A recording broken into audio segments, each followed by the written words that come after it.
Okay, so I think we're live. Finally. Is that working? Yes. Cool. All right, so welcome to episode 31 of the Clutch Kick. We're about an hour late, I think. Yep, right on an hour late. Right on an hour late. So I Is it had 8 o'clock in Japan? It's 8:04 in Japan, actually. Oh, see, we're the first Australian drifting podcast to start at 8 o'clock on Japan time. Well, so that's. Can you see that? So it's 8:05 now in Japan. So I was meaning to get back a bit earlier, but we got caught up in traffic. It was actually really heavy. So when they have traffic in Japan, they actually have traffic. Actually, I think it's everywhere except for Canberra. They actually have traffic. Um, so yeah, I'm still in Japan, and Greg's still in Australia without NBN. Yeah.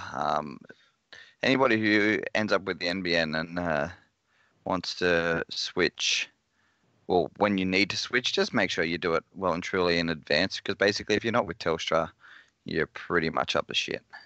Or if you're Yeah. not in a new house that's already been sort of everything done through the underground through the curb. If your phone line comes through the pole, you're pretty much up the shit for a couple of weeks. Yeah, So that's pretty shit. yeah, it is. Right. Australian communications infrastructure is the best. Well, we're doing shit in general because I don't know if you've heard from over there, but we might have a new prime minister in the morning. Oh, really? Yeah. No, I've actually had my car running, so I've just been drifting from Sunday-ish. Right. Sorry, I was just trying to share because currently it's me and one other person watching, Yeah, nice. and it's probably Danny. So Yeah, okay. Well, I can't really share. I can't. My phone's acting as a webcam because I can't get the webcam working again. I don't know why. And um, I've only got one screen on the laptop, and if I actually move away from it, then it kills the stream. So anyway, news, which actually probably just go straight into the episode because, which is uh, basic, yeah, which is yeah, basically our news, I guess. yeah. Do you want to get me to do Cash Kings first, or do you want to do Japan? No, Japan was pretty quiet. So Quiet. You had a team member on the podium and a two-time loser from the team on a G1. yeah, that's right. Okay, which one are we gonna start with? Oh, let's go with Japan. See how you been Japan. going, mate. Okay, so in Japan we had G1 GP at Ebisu Circuit. So they usually run this event for foreigners the day before Amatsuri at Ebisu. This time, as always, there was a lot of Australians entered, a few New Zealanders, and a few Irish people. Is that what you call it? Irish? Yeah. Yep. As well as a one Brazilian Japanese guy kind of thing. He lives here anyway, but he's Brazilian Japanese. It sounds like quite a mix.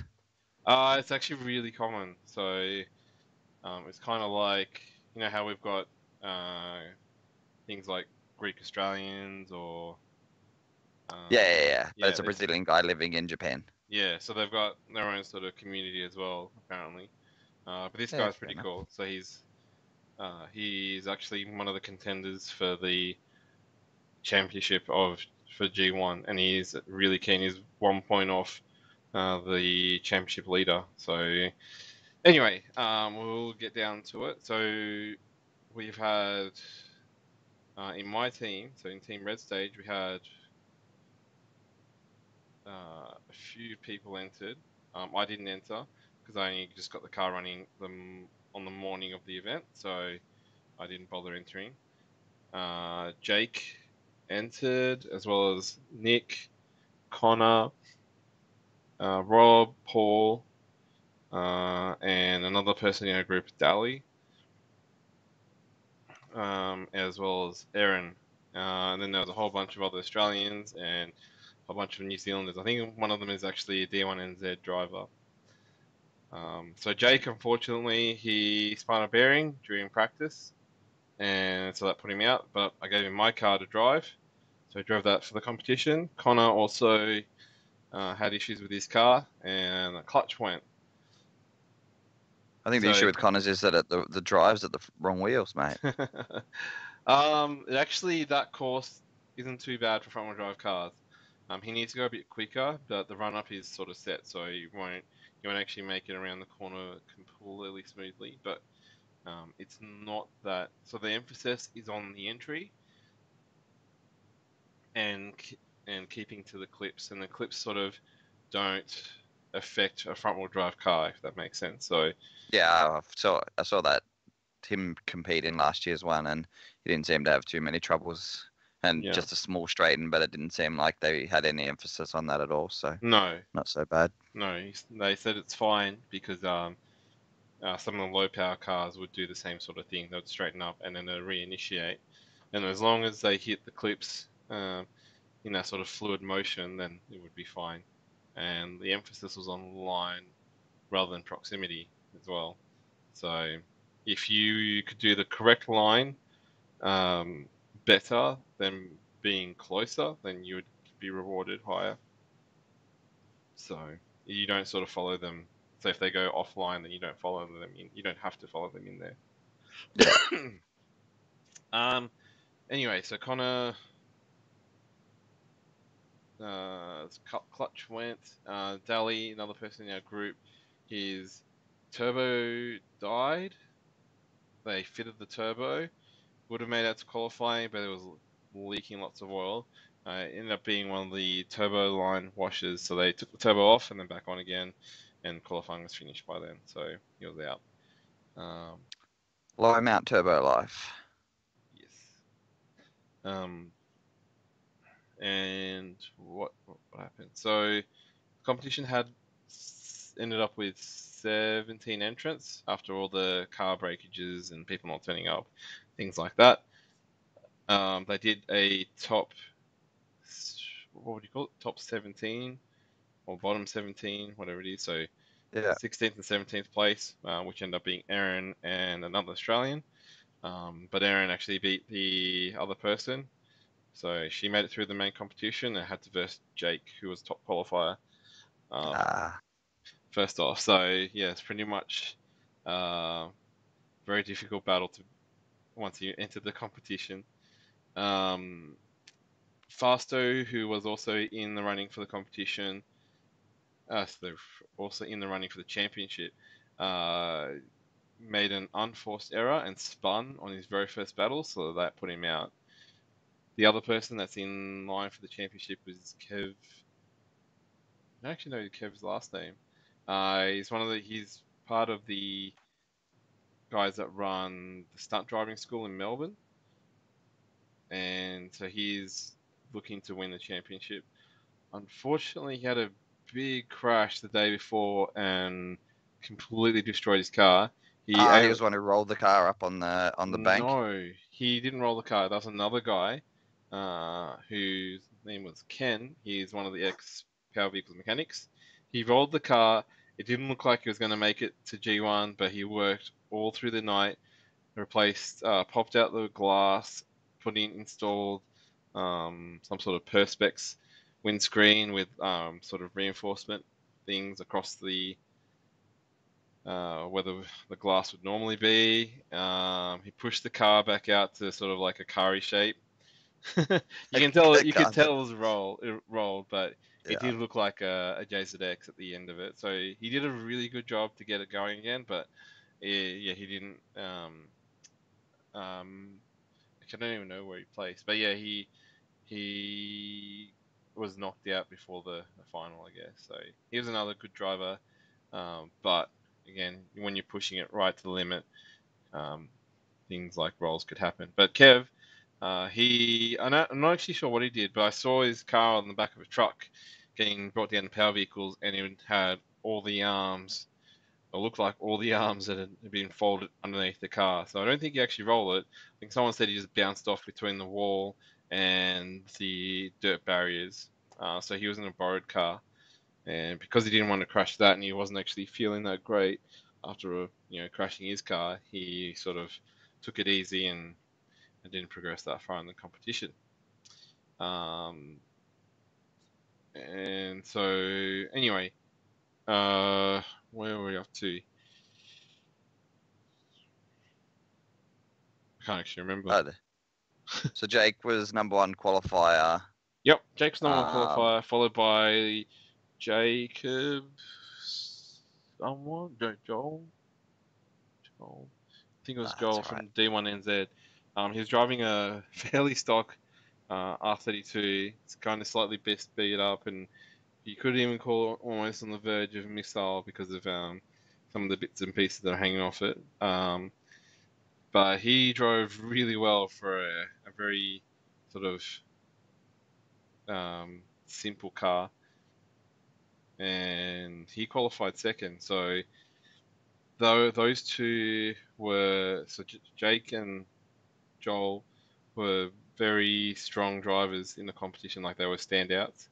Um, let's see. There's a lot of the battles didn't come down to mechanical issues, so people were knocked out. Um, Well, Jake has been sort of Yep. when FD ran that layout in Japan like a month and a half ago. Yep. We drove that course on Assetto Corsa for like a good solid weekend, and probably did good like 6 hours on that weekend on that track. So Yeah. and sort of running it, not doing the huge crazy entry, sort of coming in from the first turnaround spot where you can sort of intersect the track. Yeah. So Okay. Yeah, that's um, probably. I don't know. There's a few sort of turnaround spots on Nishi, but I'm not. Yeah, I don't know. I didn't actually ask Jake if it was any different to. I said I'd imagine it would be because once you get on the ripple strips, they can oh get yeah, there'd be all pretty that sort of thing. slippery. Yeah. Yeah, but just the general sort of muscle memory and the spatial awareness of the track probably helped him a little bit with Maybe. um, quickly adjusting. Nick actually related to Wakefield Short Course, and it does actually feel the same way, and like the sort of The turns are the first same. part, The first, yeah, even like drawing it out to the second corner as well. Like yeah, there is a bit of a distance. You just sort of you don't do a hairpin on the second part of Wakefield. You sort of continue through to the rest of the course. yeah. As And there's well as Wakefield's uphill and then Nishi's downhill.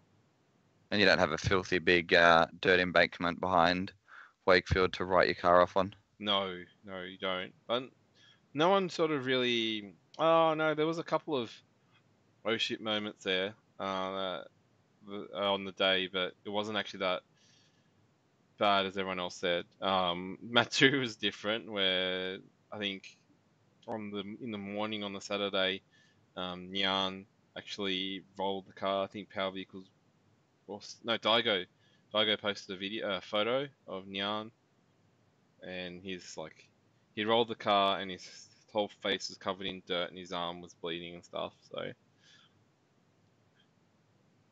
did you see the photo? I don't think I actually saw it. Okay, Um, that's all right. It's on Instagram, I think it was. I don't know if it was actually a story or part of the news may feed. have been a story because I follow Daigo, but I don't remember seeing it. Yeah. Okay. But yeah. Anyway, back to G1. I can't really sort of comment exactly on other people's driving because I was using the center headsets and communicating with the guys in our group. I was sitting up with the judges, and there was one occasion where apparently the call seemed questionable, but when I was sitting next to the judges, because this particular person was Nick, um, to me it looked like what the judges saw. So the judges put it against Nick, but then apparently everyone else in the crowd would have thought that Nick would have had the advantage. And what had happened with that? Well, I was sitting next to the judges, so I had their point of view. I told Nick when he came around that he's stuffed up, and he's like, "What? That's weird," because the other guy almost spun, and I'm like, to me, I thought, no, that's weird because I saw Nick spin. So, but he reckons he was avoiding the spin, and that's why he did that. But yeah, anyway, so he was knocked out. Nick was knocked out because of that, because the advantage was a huge advantage to the other person. And that Yeah. was actually Joel from New Zealand. I hope it's Joel. I keep thinking it's Jacob, but yeah. Anyway, I'm sure someone will correct me. Um, yeah. So anyway, a few people got knocked out. Um, for actually no, sorry, Nick was one of the people that got knocked out, which was apparently questionable. But yeah, I couldn't actually see any issue with it from where I was sitting. So I guess that's the one interesting point because it's really from the judge's point of view, not from the crowd. Well, yeah, I ended up judging Cash Kings on the weekend, and I sort of said the same thing to the two other boys when we were standing up on the tower in the middle of Archie, and I was like, "This is the best spot to judge from, but the worst spot to judge from at the same time for that exact same reason of we're the only three people, and other than when Luke was sitting up there to commentate occasionally, we're the only four people in the whole venue that were seeing it from that perspective, Yeah, as opposed to everybody else who's sort of seeing it from, the main part of the crowd who's seeing it from, all over on the main straight side. yeah, So it yeah, can be a tough sort of job. I guess the advantage with Archie over Nishi is that Archie up on that tower you can see absolutely everything, and you can see how being above you can sort of see the proximity between the cars and who's holding better angle during their chase runs or lead runs. Where um, Nishi is sort of sitting, I guess you're slightly above it, but not really above it. yeah. So I think they moved the judging a little bit further down, like as in further close to the towards it start line. I think it's only very slight, maybe like 10 meters or something. from the inside of the tracks, still the pit side, or from the other side. No, so it was the FD layout.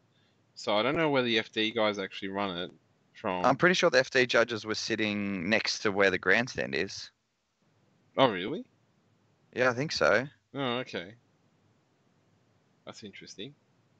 Why? Where were the judges for G1? Up on the hill. So they were on entry, so just before it curves away from the straight, if that makes sense. So if you have the straight and then it Yep. turns right, just Yep. before it actually starts turning right, on the left there is where the judges were. Okay. Yeah, I don't think that's where. Um, I don't think that's where the FD judges were. I'm pretty sure they were in the middle. Okay. Yeah, Yeah. which is probably a better perspective. Maybe you don't get the impact. So I would, if it was me, I'd probably be around that area as well, just because you'll Yeah. see the cars flying towards you. So you would see. So I'd probably be further along if it's possible. I don't even know. But then I guess if you get smoked out, it's hard to see the rest of the run. Um, Probably not an issue for G1, but would probably be an issue for FD. yeah, actually, Kev's messaged me and said that the FD judges are in the same spot. I can actually Oh, see okay. messages pop up on Messenger through my phone. So, Okay. well, I think it's Kev. I just want to. Oh, no, bad idea. I can't actually click on it. It looks like Oh, that's it. interesting then. Yeah, Um, so yeah, so it's a totally different perspective for the crowd compared to what the yeah, judges are getting. that's right. Yeah. Yeah, Kev said he was at the FD round. I think it's Kev. It's a car, so the profile's a car on two wheels. So I assume it's Kev. That's good to hear. I was actually thinking I should send him a message, but then he put up a post to say that he made it to the airport or he's going home because he really wasn't feeling well. He should have gone to the doctor here, the hospital at least. But well, yeah, it's good to see that he's still alive. He Potentially still alive. he was so shaken up. Like didn't look. He didn't sound well when he sort of said how he felt. You should really like. I thought if I was him, I'd go to the hospital and get checked out. Are you all on travel insurance, or do most of you have, or all of you have travel insurance? I didn't check, but I've got it. Well, I Yeah, hope I okay. do because I just Considering yeah, Jesus, if you're going over to Japan to do this sort of crap, just pay the $60 or whatever it is for I like one cover or something. I don't think it's covered. I don't think it's actually covered because it's like I think they consider it extreme sport. So it's not like you lie, but you just sort of say, You just say you're in a car accident. yeah. Yeah, Um. yeah. Anyway, Well, he didn't wake up dead the next day, so he's okay. yeah. But you might, by the sounds of things. No, I'm actually getting better. Yeah, getting better. You still sound like shit. Yeah, I am. I'm probably gonna be like all good the day we leave Abisu, and then yeah, so that's gonna suck. But anyway, I've still been doing some driving with G1. I think I remembered up to the final battle.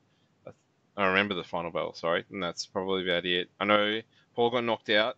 He was one of the double losers, so he lost the semi-final and then lost the final and came fourth.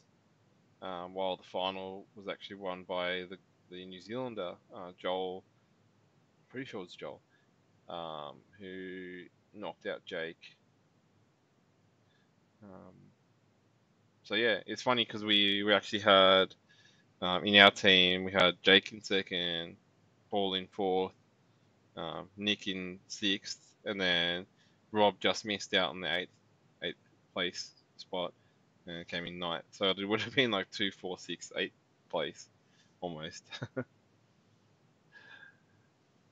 Well, that's good for the team. So you definitely are the best darn drift team in Canberra.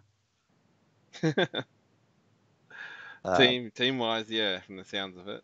Yeah. And then so rolling into Matsuri, how was that? Much action or? Matsu's pretty quiet. We got in a bit late, so we didn't go first thing in the morning just because we knew we were going to be up late. But yeah, it was pretty quiet. Like when we rolled in around midday, I think there was only 120 entrants that arrived so far, Really? and they're only expecting 150, 160ish. That's quieter than Yeah, a QR Matsuri, and they've only got sort of 2 tracks to drive on. yeah. So talking to some of the Japanese, not actually at this time, but some of the other past years that I've been, there's some of them are put off by the heat. Another sort of group of them are have family commitments, so this is like their main holiday time, so they'll go to see their relatives. And then there's a whole bunch of people who are also put off by all the foreigners that turn up as well. So they just go around and fuck shit up Like pretty much. like Japanese people who can't speak Japanese. No, they expect me to act a particular way, so it's interesting trying to Uh, you- please you're them. just you're just rude, mate. I am. Um, That's what they think I am. Very rude so because I don't act in a particular way. so what have you mostly been focusing on? Um, we did so during Matsuri. I really enjoyed Nishi Short course. So it's the same as the FD course, except instead of going down the straight, you come up over the crest. So you would see an entry sort of road as the guys go down through the first main corner, if that makes sense. So what happens is you come up over the rise, drift towards the bank, and then around back into the normal layout, and then go around the last hairpin. And that's Nishi Short course, and that's a special sort of uh, course they put on for 2 hours. I think it's 2 hours or 1.5 hours during Matsuri on the Saturday and the Sunday. And that's what I usually try and hang out for.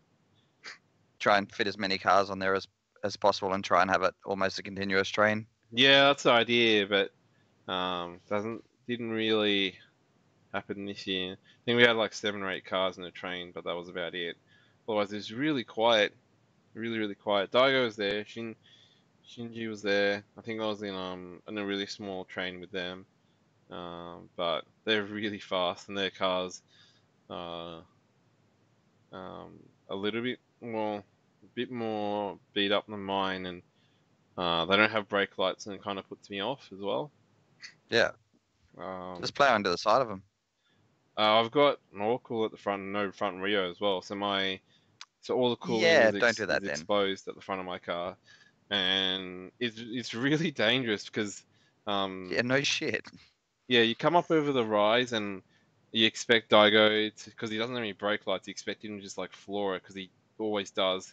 If there's a problem, he'll slam on the brakes, and I've almost ran into him twice because he doesn't have any brake lights.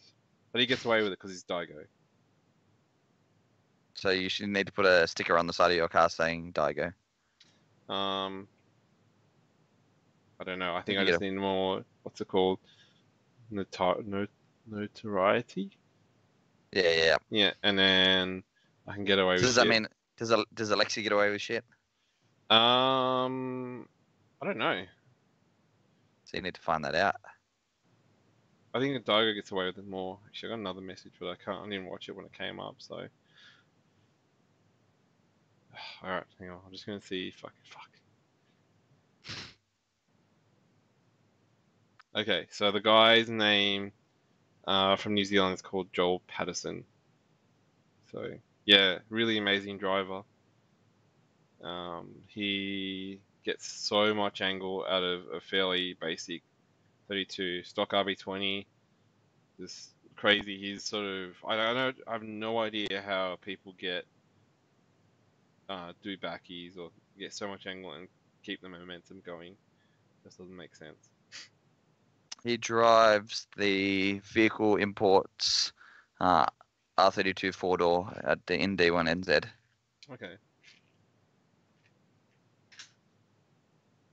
Um, let's see. What else happened?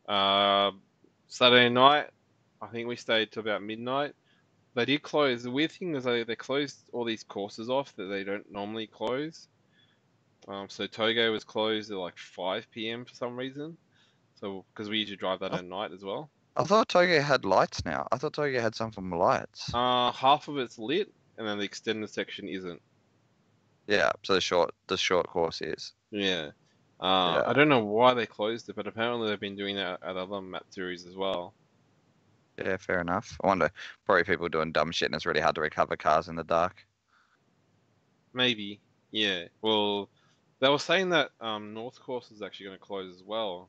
So we went up there and saw Lexi up there. He was filming his next episode of Nori Yellow. Nor, nor a yellow, you racist. um, and what else? So yeah, we were out there trying to run a mark as well, and Sam Fasto, one of the local PV mechanics in uh, who's trying to be competitive in his came up in his comp car and started doing some really stupid entries, like as in like really stupidly fast, a really crazy angle, and apparently is his girlfriend's first time in the car with him. So I think he was just trying to impress her or scare her or something. I don't know. It But looked the really car fun stayed in though. one piece. Oh, the car was fine. Like, all you do is you go as fast as you can down the straight and just throw it, and then all that's gonna happen is you're just gonna go straight. That's right. So yeah, as long as you throw it straight. If you throw it into the wall, then yeah, you're gonna hit the wall and whatever. Yes, fair Um, enough. yeah. So I guess that was about it. It's super quiet. Really hardly any people at all. So it's really kind of mm, usually like you kind of meet people and sort of drive with them and things like that. But it wasn't. It was almost like a normal practice day type situation. Yeah, but people just sort of turn up and come and go. There wasn't really any sort of groups or gangs of people that sort of do stuff. And because one year we had this group come up, and I think there was all matte black cars with these sort of yellow caution tape type looking things all over the car. And I can't actually remember, but there's like a really long Japanese sentence saying how dangerous or crazy they are, uh, as their sort of team logo or name. And they just sort of every they went in a big gang and they sort of went to one course and then made lots of noise, run amok, and they sort of put on a big show. Then they'd go to another course, and because they're entertaining to watch, the crowd of people just sort of follow them. So they just drive off in a group, and you'll see the crowd follow them, and that was really fun. That was cool. But they just didn't have it this time. It was just people sort of it looked almost like practice days. They just sort of set up, went for a drive, and uh, came back off, and that was it. So Did it feel like it lost a little bit of its vibe then, or was it just you guys still got the sort of driving done that you guys wanted to get done, but just without, I guess, the added yeah, circus, I guess. yeah, it didn't get like I think it's the vibe. Part of the vibe is having those guys turn up and or just any sort of interesting people. Like it doesn't have to be a gang or a group. It just has it could be one person that just sort of goes crazy. Like one year we had the 3UP guys. I mean, sorry, the 3UP guys were here at this Matsuri, but they were sort of like driving by themselves, and they went the cars didn't sort of seem unusual because when we saw them the first time, they're in really stock looking cars, maybe a welded diff, and then they like when I say stock, like they look like they had standard springs, standard shocks, standard exhaust, non-turbo.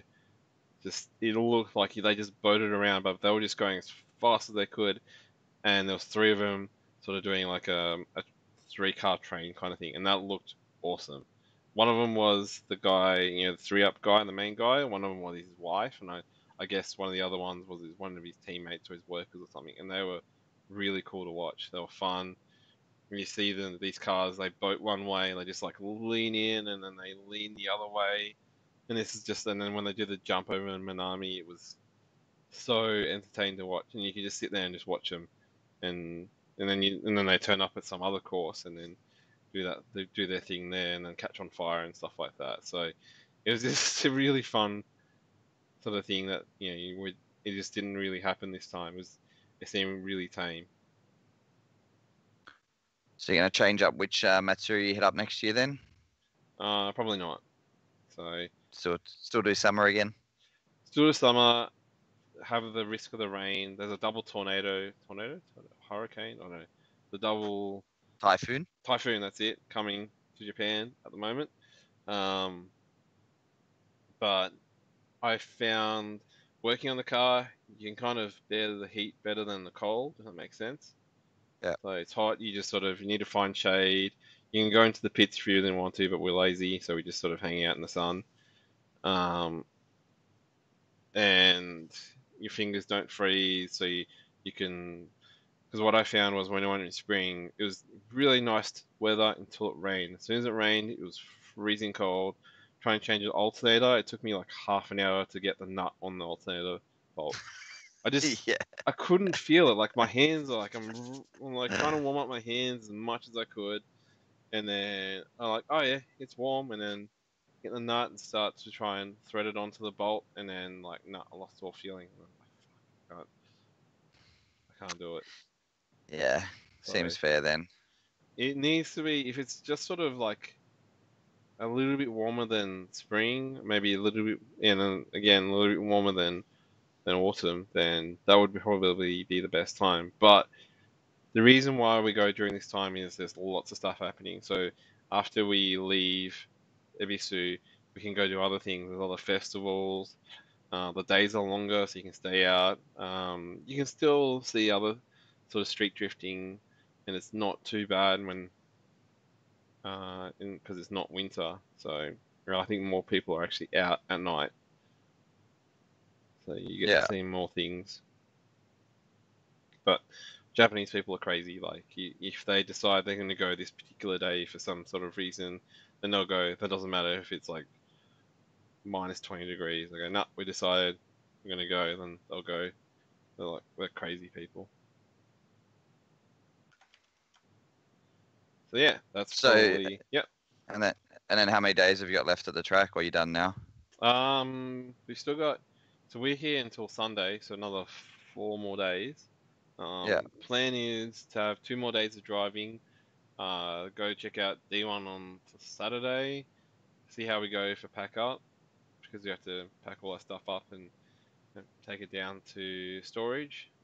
Yeah. And then if it's not too bad, then we might go to D1 on the Sunday, and then we'll head to Tokyo on Sunday night. Yeah. So, you haven't seen any of the D1 drivers show up for any sort of practice yet? That'll probably be later in the week if it happens. No, they've started to show up already. Yeah. But So, I don't know if they're actually allowed to do practice. I have no idea. Like, I'm sure they're allowed to practice on other courses, probably just not Minami. yeah, I don't know.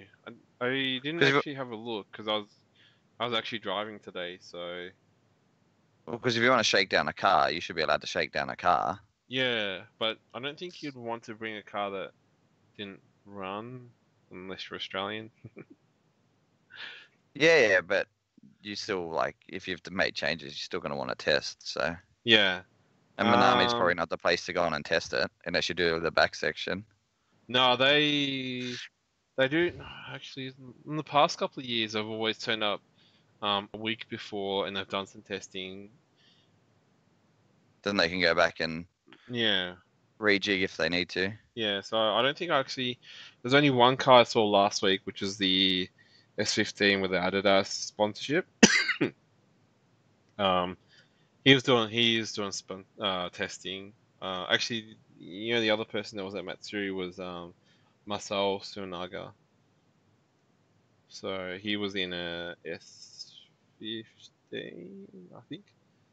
He's been driving heaps and everywhere lately. Has he?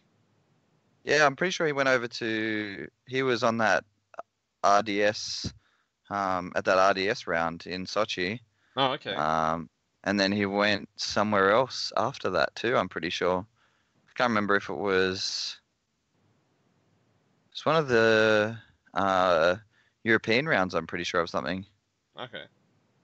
Yeah. Yeah, I don't know.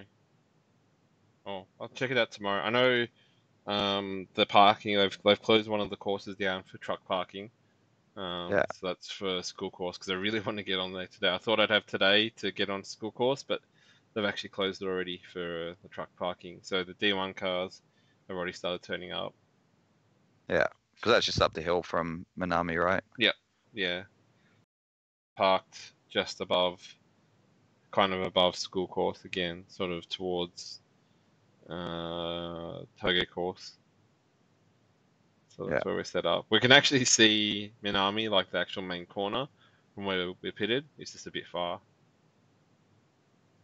So yeah, I do expect people to turn up tomorrow because the qualifying is normally on Friday at Ebisu.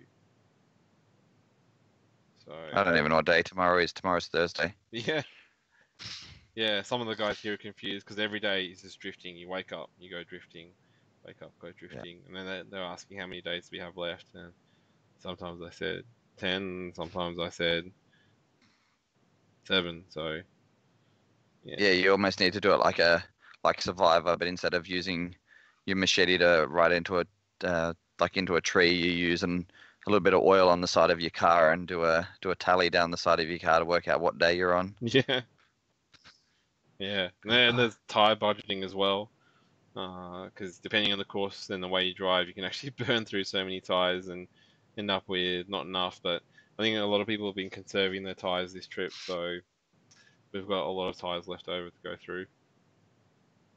Just need a water patch you can drive through. A water patch?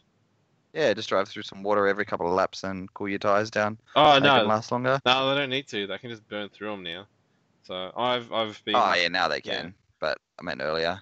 yeah I've been pretty good. I've got only a couple pairs left, so should last me to Friday as long as my car doesn't break. Um, I yeah. think you've had enough drama, so hopefully you don't break another one. Well, I hope not. I think if I spin a bearing or something, then that's it. I'm just gonna pack the car up and then worry about it for next trip. Where Jake's actually doing an engine swap now. To be ready for the next time. Uh, Or to well, hopefully get some track time as well. at this rate, at this rate, we're gonna go to Tokyo without him. Yeah, okay. One of the rules for the power vehicles is you have to have a running car. Like you can't leave the car not running. Yeah, in case I've got to move it. Yeah. Why? So if he's swapping motors, why is it taking him so long? Or is it just harder on the ground there?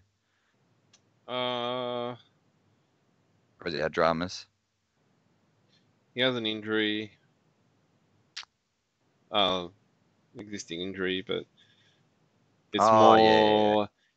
It's easy to sort of say, "Oh, can we bother doing this now?"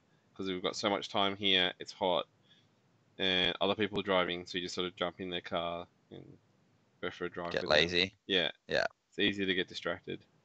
yeah, that's fair. A job that Yeah. should probably take a day and a half is now probably taking him like 3. Well, And it will probably take him 5. he spun his bearing on Friday, and uh, he jacked the car up on Saturday, and we finally got the engine out yesterday. Yeah, Jesus Christ. Okay. A Yeah, job that, like, the out part should have only taken, yeah, not that long. less than 2 hours. Yeah.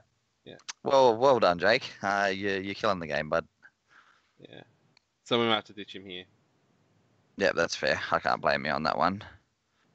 Yeah. Any other stories, or that's you sort of covered on?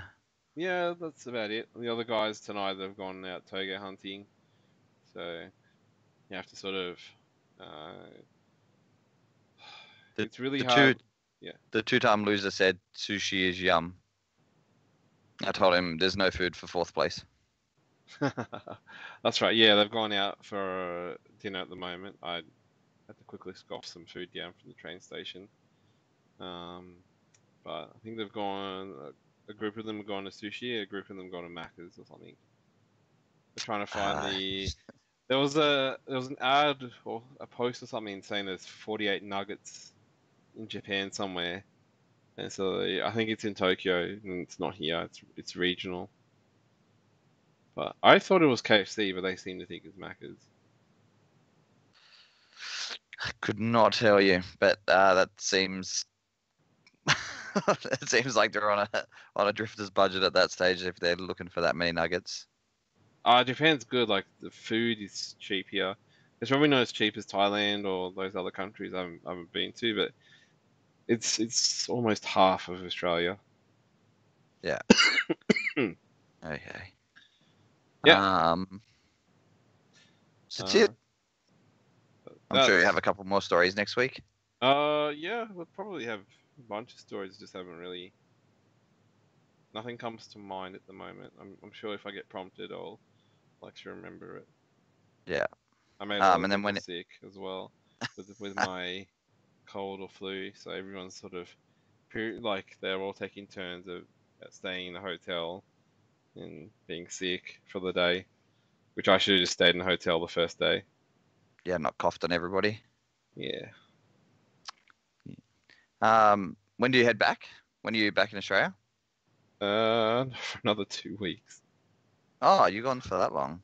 Yeah. Yeah, Yeah. Jesus. So I think we'll do one more show in Japan next week, and Yeah. then I think I'm arriving the day we do this. Oh, actually, I don't know. I might be on the plane. During rude, mate. Just rude. Well, hopefully, if I can get some NBN sorted, I can do a show without you. But let's just wait and see what actually happens with that. Yeah, I might actually. I don't know if I'm on the plane or not. I might actually be on the plane the show when the show is meant to go in the next 2 You weeks' could time. pay for the really overpriced internet connection on it, depending on what airline you. Oh, you're probably with Jetstar, so that let's stop talking We've about that got now. one Jetstar flight from Osaka to Tokyo. But Tokyo back to Australia is Qantas. Oh, so you probably get internet on that, but probably cost you a bomb. Actually, if you get NBN going, the flight might be at 10 p.m. I think so. I might be able to actually do it from the airport really Oh, quickly for an hour. yeah. All right, we'll see what we can do. Ristic EG is in Japan, in a hotel. That's why he's got that Donald Trump porn, softcore porn going on in the background. You can see that? Yeah. Okay, because Oh, so I can see. Oh, in sorry. my view, Yeah, where I is can. it? It's that hand. Yeah, you can't see it. Yeah, you can't see it on the live stream, but I can see it on the Yeah. on my view. Yeah. Yeah. So I guess I should fill you in on Cash Kings then. Yes. Um, I didn't actually Cash. watch any. There was some live streams, and I saw Yeah, some posts about people winning, losing, leaving money, and not claiming their prize, things like that.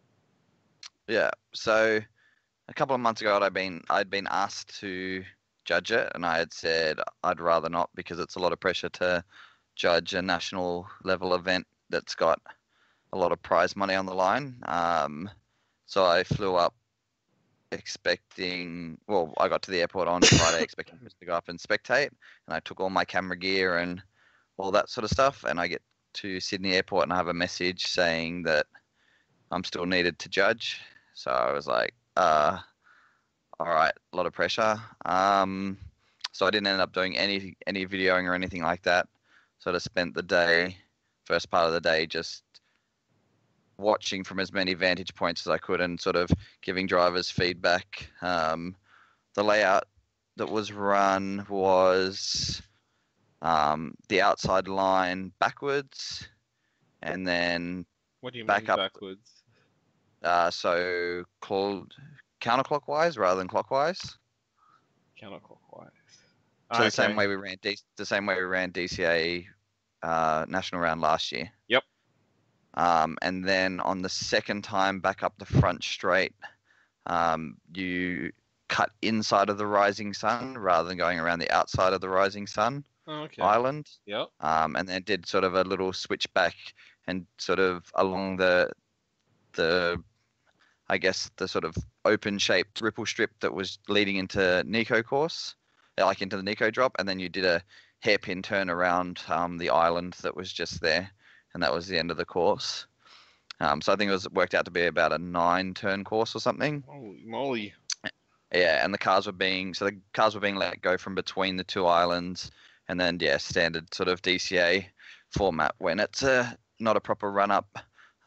Lead car had to skid the hairpin and then skid up the front straight, and then the chase car could dive in and sort of get on door through the next section. And yeah, overall it was pretty good. Where we had put the second outside zone was fairly hard to get to, but what we had asked for, it was sort of just as the track narrowed, it was over the bump as you get to the two islands. And we wanted cars to sort of pitch on big angle, and we're sort of struggling with cars being sort of running the speed line through there and not being able to sort of reinitiate down that wall. And sort of Matt Harvey and a couple of other guys started to sort of get it. A lot of the guys didn't get it, what we had meant from the beginning. So I sort of stood around in the pits opposite that area for a while, just watching cars to see if we needed to move the clip to earlier, because we had it fairly late. And a few guys came over and started asking questions, and I was sort of able to re-explain what was meant and what we were looking for, because they were all a bit worried that pulling angle out of the car between the two clipping zones through the rising sun area would result in them sort of losing points. But what we wanted was them to sort of settle the car through that section and then sort of re-snap again, and then do like a big snappy transition through the next section. Okay. And a few of the guys started to really understand that, and Chopper sort of stood there for a while, didn't get it, and he's like, "Oh, you're telling me I can pull some angle out and then drop the hand again and go?" And I'm like, yeah, that's what we're looking for. And then he just disappeared, and his car was out there on track within like the next 5 minutes. Yeah. So that was pretty cool. Like really good feedback from all the guys. At first, they were sort of struggling, and then yeah, a lot of the guys were getting it, which was good. And I don't know, maybe I felt like I maybe gave too much feedback throughout the day, but I think it gave better battles. Like people were going around asking sort of more what we were looking for, and Yep. they were all sort of starting to get it. And it's sort of stuff you'd expect a spotter to come and ask, but we sort of went around looking for guys and trying to give them that information early. But for me, it puts on a way better show when we did it. So Yep. that was, yeah. Overall, I think most of the guys were hitting the course pretty good. Early in the day, yeah, it was just sort of lazy through that back section, and it was people running a big speed line through there. And then Ken Gucci was there, had come over for it. Ken, super chill, nice guy, super open with info. He was driving the Zell Garage JZX 100. 90, 100, No, but it's it's like a 90. but it's 90. like one of the different styled one, like the Cressida Cresta. shaped one or something. Cresta or a Chaser? It looked like a I don't know. Cresta or a Chaser. It's I think it's a Cresta JZX 91, like 100. No, The it's funny 90. shape. I think it's a 90. Yeah, but it's the different. Yeah, it's not the normal. Yeah, I think it's a 90. yeah, it might have been Cresta Mark. or no, it's on a Mark II. Yeah, but something like that. I don't think it's a And Mark II. he was struggling in that a fair bit. It was misfiring and had some weird issues. It was cutting. Then they discovered that if you didn't have the key in properly, you could start the car, but it wouldn't charge. What? And all this sort of weird shit. And then Is this they a had V8? spent, and there was an LS, and they had Yeah. spent like a good 17 hours or something on the car the day before, putting in like all sorts of new stuff, doing a motor swap. And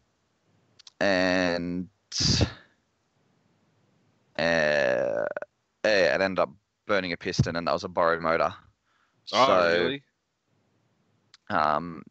Sadly, well, for Ken, his biggest issue is on a Toyota racing contract, and so he's only allowed to drive Toyotas in competition. Oh, really? So there was only one other Toyota in the venue, 86? and that was the 86 is long gone. It was Steve in the JZX 80 Chaser, the one who came first at Drift Masters. Oh, yeah. I know the guy. Yeah. Oh, I know the car. Yeah. I don't know the guy. Yeah. Yeah. And yeah, Ken jumped in that for the battles and actually drove it really, really well. What, without practice? I think he did like 4 laps of practice maybe in that car. Shit. Okay. So really, he had a bit of skill then. Yeah, he's actually a really, really good driver. And to go from his normal left-hand drive 8.6 over to a right-hand drive, even though he drives in Japan still a little bit. Yeah, it was pretty impressive.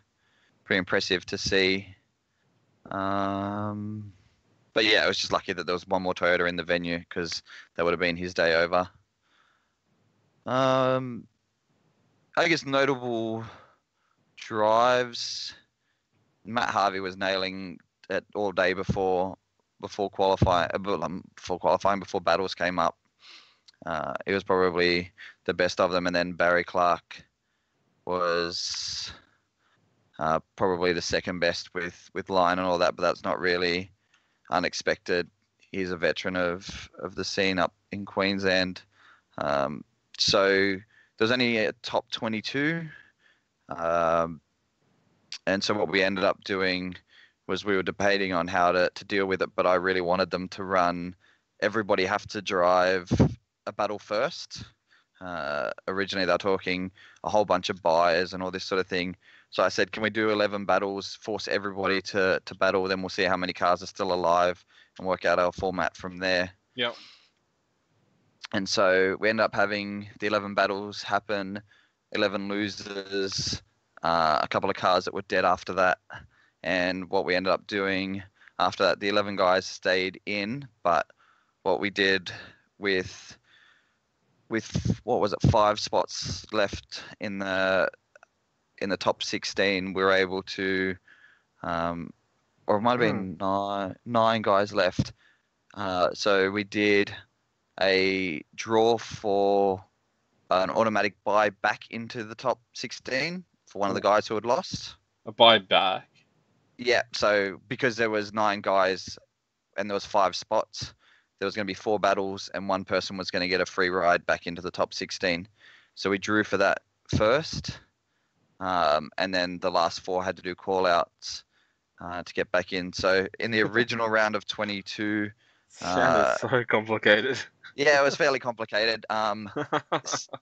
Silly, Jackson Snell and Matt Harvey sat back and didn't do any call-outs and ended up in a battle with each other in the top 16, in the top 22, which was pretty silly. And so Matt ended up beating Jackson. Chopper had called out Ken, and in Ken's first battle, he forgot that he didn't have to mungie in the chase up the front straight during the lead-in, and he got himself just absolutely gapped, and that was enough to put him at a disadvantage and ended up losing. And then there are a few other sort of interesting battles, but nothing hugely noteworthy. And James McManaway did a huge burnout after he lost because he thought his day was over. But yeah, then there ended up being the second chance battles. And then in the second chance battles, Gucci ended up against Snell, and that was one of the best battles, I would say, of the entire day. We sent it to a rerun after Ken was just transitioning right on Snell's bumper, but then Snell was probably the best on. We had them on the second lap doing a mungie up the front straight where they went all the way out to the 4 concrete barriers in the middle of the track, and Jackson was probably the only person actually getting out to that zone. But in saying that, when with the outside clip in the second zone, he was the only car that could be completely in the right spot and completely in the wrong spot at the same time because the car was just so goddamn long.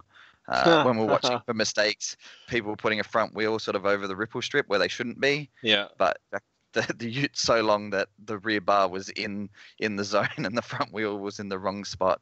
So how do you judge that? His rear bar was in the zone. That's how you do it. Okay. Well, he can't make his car short. Well, he could have made the car shorter, but not in a good way. So what we felt in the first run was that they had their good parts and bad parts each, and then in the rerun, Ken's chase was really aggressive, but his angle was just shallow in the chase compared to what Jackson was doing. So we got some abusive messages, me and Steve, up in the tower from some other judges of another series in Australia. What? When? While we were judging, some guys who had driven the weekend before or driven and spotted were up there to spectate, and they sent us some messages telling us that we had ruined their weekend with Ken losing, and that was why I said it was a good spot and a bad spot, because you could really see how much angle each car was putting on, and if they were filling zones where down on the fence, even going back and watching Mitch's live stream, it's really hard to tell how much angle a car has actually got. You can tell that they're really close to each other. Yeah. As soon as you're above it, you can tell exactly how much angle they've got compared to the other car. Okay. So Ken was a double loser, but he went up against 2 of the best drivers in the event. Being called out by them. And then another notable sort of what they ended up doing. So the first round of call outs in the top 22 was just a random people were a bit reluctant at first because then they're going to draw cards, and then people started calling out. Then a few people started playing strategic and started rolling through. And then for the rest of the day, what they ended up doing was drawing straws.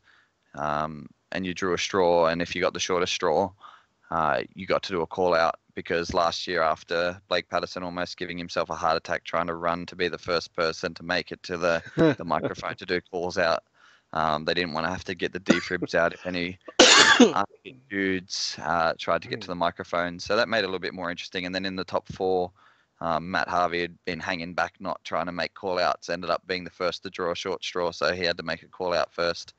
I think the So- reason why is because he has a lot of confidence in his ability. Yeah, and he sort of just lets the cards fold wherever they're going to go. Yeah, he's just like, Um, yeah, I know what to do. I know how to beat him, so I'll just do it. Doesn't matter who it is. Yeah. Yeah, Nathan Greenhill drove really well. His first battle that he won, I can't remember who he was versing. He drove super aggressive, but was sort of, I don't know for what he was like the weekend before, but he was real choppy with the chase. Like he'd dive in and then drop back, dive in and drop back, dive in, Yeah. drop back, dive in, drop back. Yeah. And I went up to him before the top 16 started and said, we really want you to smooth out your chase. Like it'll end up costing you if you go up against somebody who sort of maintains a good distance but in the right spot, where Nathan a few times in his first battle that he won almost ended up in front of the car in front of him. Oh, okay. Which just makes for as aggressive as it is, that ends up pretty ugly, especially from up top, and it looking like he's almost going to block the other car's line. But as soon as he got given that feedback, he just stayed on power and was just pushing through people's doors, which was really cool to see. And then he ended up pushing too hard in his top four battle against Dale and put it into the wall through the back section, and that sort of killed him on that. Because I had a battle at DCA at the national round. Yeah, and then he ended up. Car wasn't too bad. It just it pulled him out of drift and basically stopped him. And Dale was right up in behind him, so had a bit of damage. But then he was able to continue through and end up in third. And then similar sort of story for Dale and Matt Harvey in the final. So Dale had actually been knocked out in the first round. Oh, really? Dale was actually made it through on the last chance sort of qualifying system. Yeah. He had a big accident early in the day. I think first run of the day, he put it into the wall on turn one. It was pretty dicky, crappy entry, and he just didn't get it right, and then managed to drive through the first corner a little bit, but put it into the wall and got forklifted off the track, but they managed to piece it back together. Off the top of my head, I can't remember who he actually versed in that first battle. But again, just some stuff that we're able to tell him, and he was able to clean up just to keep the lead line smoother. And Matt Harvey would have had the win, except Matt put it into the turn one wall on the second time through on his chase run. And that was enough to give Dale the win for the event. I went and abused Matt for pushing too hard during that final part of the battle, because it was his, like, Matt carried the most amount of angle through all the clips. Just perfect, almost 100-point lead runs every single lap. So, and then tried to push that a little bit too hard in his chase run and just put it into the fence, which slowed him up. I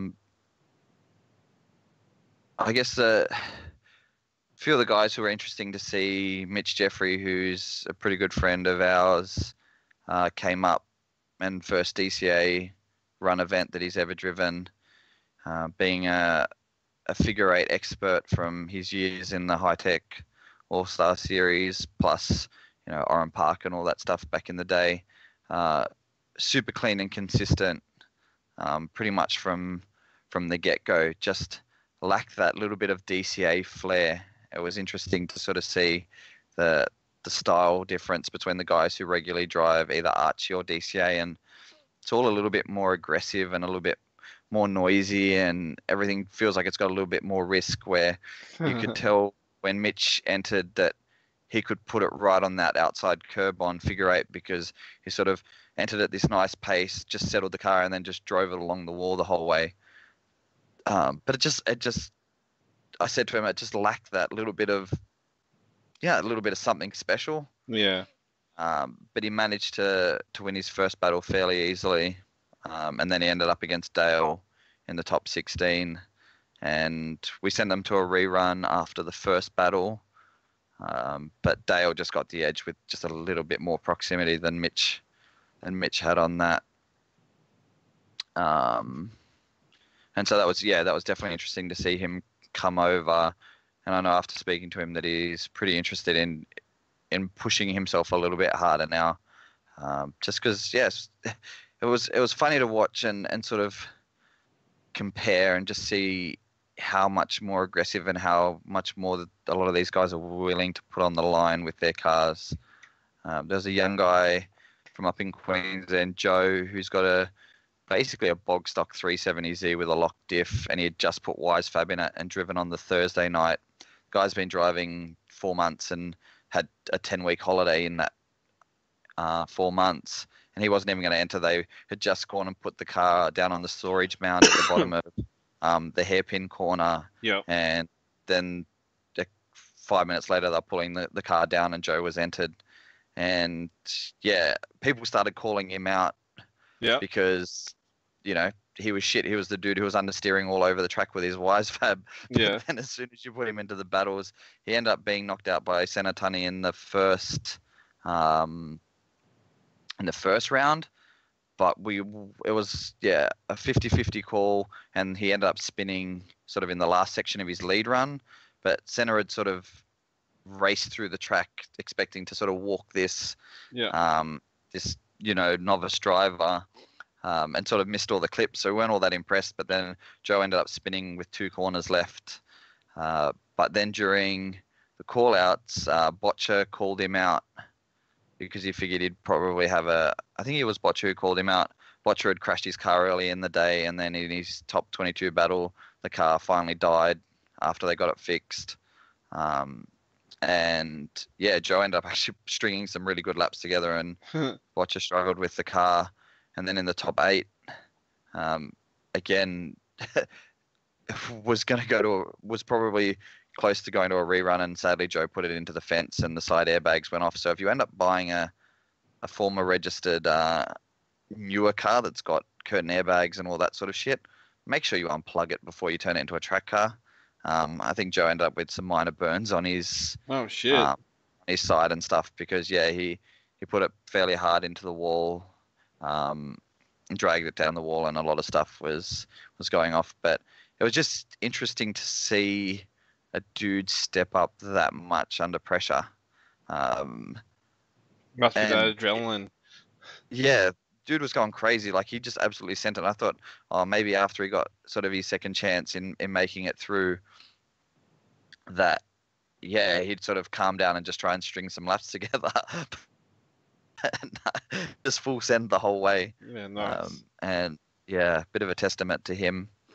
Logan, the winner from the weekend before, he'll probably be listening, or at least his brother might be, did a really shitty lead run, but the other car spun, and that put Logan through. And it wasn't because of the shitty lead run that caused the spin. I think the other guy spun, or I think he missed a gear coming out of the hairpin in his lead run.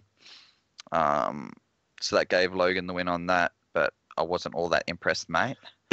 And win by default. Yeah, and then he ended up smashing a gearbox in his lead run against, again, silly boys who didn't make a call out. Logan ended up against Matt Harvey in the top 16. Oh, Jesus. But Logan ended up... Logan's probably full of confidence after the win from the weekend before. He had put some pressure on himself, so he ended up smashing a gearbox in his lead run, and then he looked real sexy and with his luscious locks in Luke's 350Z for the one run that he did in that. And yeah, that car looked like a handful for anybody who wasn't Luke. Oh, really? Because I a few thought guys, Zeds are meant to go really well as like drift cars. that thing looked like it was gripped up pretty hard. And I know when Botcha borrowed it, it sounded like you put GT radials on it. So compared to just full China spec tires. So yeah, car looked really gripped up. It probably needed some more tire pressure bumped into it. And yeah, Logan just struggled with that. So he was gone. Nick Ullman came second. I can't remember who he lost to. There's a lot of conjecture around the results from the weekend before still. Really? Yeah, just people sort of, a lot of talk about the lower horsepowered cars gripping their cars up too much and not actually achieving the angle that they sort of should have been achieving. So this layout sort of lent itself to a little bit more angle, and then that back section was going to be hard for lower powered cars to really pitch on the angle. But yeah, we told them that they really needed to get the tire pressures up and actually pitch on some angle, and really put a heavy emphasis on lead runs. You know, I know you guys always do put emphasis on the lead run, but we're super critical on lead runs. But I think running the layout backwards probably made it the advantage to the big speed that they sort of built the weekend before a little bit harder to achieve, because there was so many big what we were asking for, big switch back to angle, including the big mungie down the front straight. So that stopped that sort of advantage a fair bit. But yeah, still a few people a little bit, yeah, not so happy with the weekend before, I guess. But I guess, as you had said previously, once you say something in driver's briefing, you've sort of got to stick with what the criteria that you've set. And I think this week, last weekend, we're a little bit, everybody who was involved with the weekend before was a little bit more careful with the way they worded things, so that we weren't stuck in a situation that I guess we couldn't get ourselves out of. I think we didn't have too much questioning over some of our decisions. I guess there was Jake Thornberry had lost another RB25 that was 2 in 2 weeks on the dyno. Then he borrowed Jackson Bradbury's S13 that him and Chris Griffith were driving together. Yep. And on Chris's first lap in that, Jake was looking great in practice. On Chris's first lap, he wrote that car off into the wall. Oh, no. Smashed the subframe, broke Wisefab, all that stuff. So they borrowed an R31 that had no handbrake. So that didn't look like a lot of fun to drive. But Jake managed to win his battle, I think, because he was just less worse. I think he might have gone up against Joe. So he was... Oh, no, Senna was against Joe. I can't remember who he versed. He may have been against Botcha when Botcha's car broke. So he sort of got lucky on his way through, but he ended up borrowing James McManaway's the turboed LS strawberry faced 180, the pink thing. That's, yeah, the thing's just off its head. And he went against one of the locals who was driving T's. I don't know if it's an RB30 now or it's still an RB20 1VR. And yeah, people got a little bit upset by that, and we got a question over the radio whether or not our call was right. But both had spun independently in their chase runs, and then the other guy's lead was really, really good, and Jake's lead was really, really crap. So we were sort of comparing lead to lead and chase to chase, and the guy in the Benke ended up, yeah, that was a win for us, because Benke's lead was a pretty good qualifying lap, and Jake's lap in the lead was very, very average. So there was a few what the fucks that came over the radio, but that was a decision we had made, and we had said in driver's briefing we were to be able to push through the event. We're doing sort of compare lead to lead, chase to chase, rather than getting ourselves caught in situations again like High Tech, from what I watched, got themselves caught in where handing out 10 zeros to people and all that sort of stuff just ends up. Why bother doing a good lead run if the other car's going to spin and you can just get a guaranteed 10 off it? So I think that was the only other battle where a few people questioned it over the radio. There was that one, and then the Gucci one that people thought was a little bit funny. But other than that, we got a pretty good response, and I don't think any of that came from any of the drivers. It was more pit crew and officials being like, "Oh, are you guys sure?"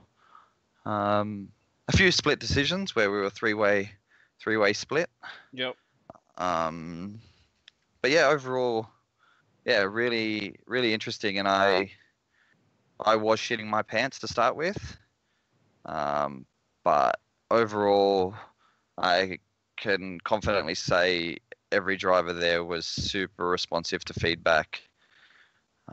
And I hope that, myself, along with the other two guys, were able to give them everything they wanted and potentially more, in terms of trying to put on the best show that they could possibly put on. So yeah, it was overall pretty exciting. I think Luke there was somebody there, I think, doing a professional video, because it looked like they came around with a camera and did little driver interviews during the top 22 introductions and all that. So I think keep an eye to see some proper coverage of the event come out, and hopefully if that's good, that'll become a regular thing. So just more of a post-production. I know people are calling out for a live stream, but that stuff does get really expensive. Yes. So we shall see. Of course, unless somebody can sponsor the series, or it comes to a point where the series can afford to buy some of its own equipment, and then it just needs to pay for a data connection to get the series up online, and then one more person to run a camera, or two more people to run some cameras and stuff like that. Yeah. But yeah, I don't know. Overall, it was very cool. I thought the crowd could have been bigger, especially for how good the comp was. I found it funny. We noticed part way through, just as it started to get dark, a silver 180 that may have been an old hit and run car that I think was out at Queensland Raceway doing the sort of beginning of day practice session stuff, pulled up out the front, I think, to come in and spectate the event, which I found a little bit ironic considering there was a competition going on out at Queensland Raceway, yet this person packed up and came to watch the competition at Archie instead. So I thought that was pretty cool. And then yeah, fireworks and all that. Right at the end of the night, managed to get Ken Gucci in a AU Falcon. We ended up having to put, I'm going to put it on Facebook eventually.